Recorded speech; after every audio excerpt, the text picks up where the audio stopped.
Tingnan nyo itong ginagawa ni Marcorbeta. Sinabi na nga ni Engineer Bryce na siya ay nangangamba sa kanyang safety sa Senado dahil nga ang kanyang ibinunyag po ay sangkot 2 senator.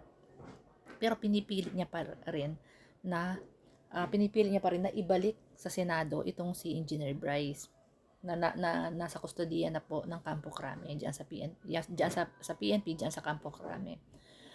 Tapos ang gusto pa nito ni Marcoleta nung siya ang chair ng Blue Ribbon Committee, gawin niyang state witness ang mga diskaya na scripted po ang mga sinasabi.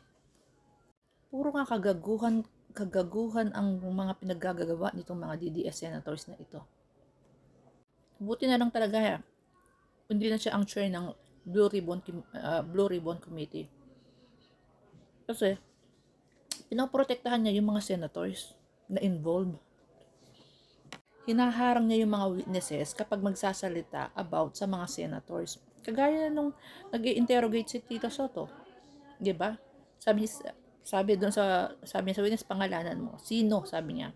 Magbigay ka ng pangalan. Tapos pina-stop niya kasi sabi niya, tapos na ang 2 minutes mo. Kasi kasalukuyan mo nag-i-interrogate kahit man lang in-extend ng 30 seconds. Yan ang mga kagaguhan ng mga DDS senators. Sinabi ng delikado ang buhay nila, hindi sila safe. Tapos gusto mo ibalik. Anong kagaguhan yan?